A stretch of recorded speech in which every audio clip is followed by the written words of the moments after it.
You can trace the origins of many adventurers on Fenrir to the town of Vorpal, more specifically to an establishment that acts as both an inn and a pub, the Sea Tides.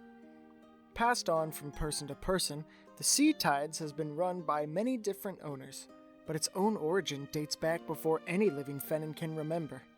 Documentation is scarce on its beginnings, and many Fennins like to theorize that it was one of the first places made by the mermaid goddess Morska. If you know about Morska and her connection to Vorpal, then you know she is the primary goddess worshipped here. The culmination of that worship comes in the form of the Morska Festival, a yearly event dedicated to the mermaid. A while back, the gods and goddesses on Fenrir suddenly disappeared and have been missing ever since. But Vorpal never stopped worshipping Morska. There are a few reasons why, mostly tied to tradition, but also tied to the fact that Morska once presented herself to the town of Vorpal and swore that as long as they worshipped her, she would ensure that Vorpal thrived. It was common to see a Vorpal citizen wear a small mermaid-scale brooch somewhere on their clothing as a tribute to the missing goddess. Desiree, a barmaid in the Sea Tides, was no exception. Having lived her whole life in Vorpal and working almost her entire life in the Sea Tides, wearing the brooch felt right as Morska blessed her with good fortune. Barmaids in the Sea Tides and even owners come and go, but for the last 23 years, Desiree has been everyone's favorite. She started working at the Sea Tides when she was 15. In her youth, she thrived with accuracy and hard work, and as she aged, she only got more and more popular with the patrons. She has one of the most impressive memories any barmaid has ever possessed, and would remember you even if you only came to the bar once or twice. Over time, Desiree developed a bit of a mother-like presence within the bar, and she knew how to make everyone feel welcomed. Though she wasn't the owner, she practically ran the place and was able to make some pretty big decisions even without the owner's input. If you came off the streets or entered Vorpal with very little money, Desiree would do her best to help you get back on your feet. This was the case with two travelers who recently made their way to Vorpal. One was a once very sought-after mercenary named Jack, who vanished for years inside the Deadlands only to be one of the few people to re-emerge and re-enter Fenrir.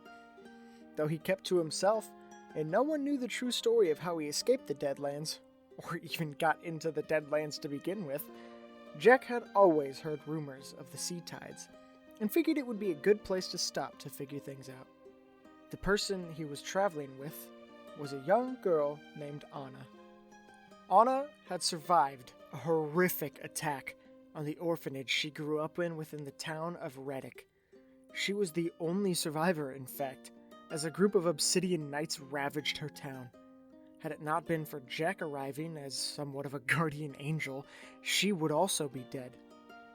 Jack got them a table and some drinks before getting as much information from Desiree as possible.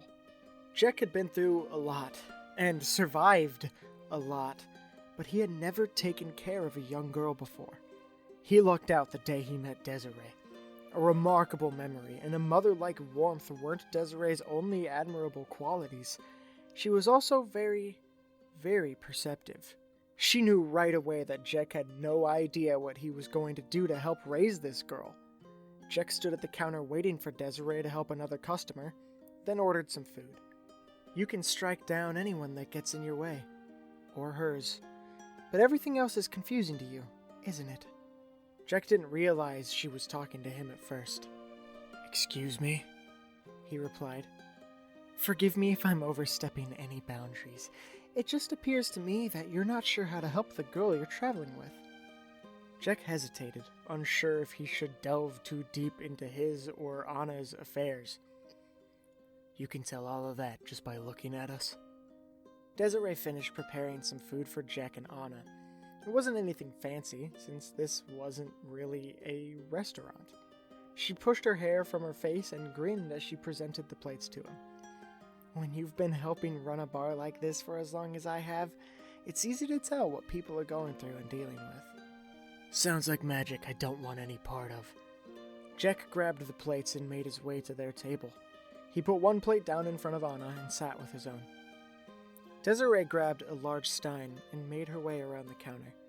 She filled up both of their cups before leaning over to Jack's ear.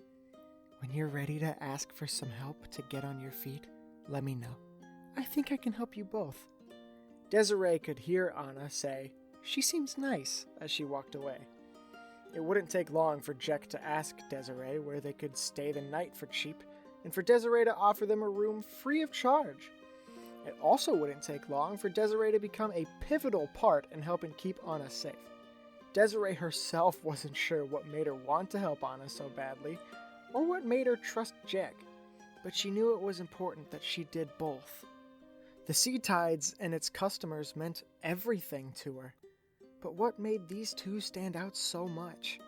What about their adventure differed from the others?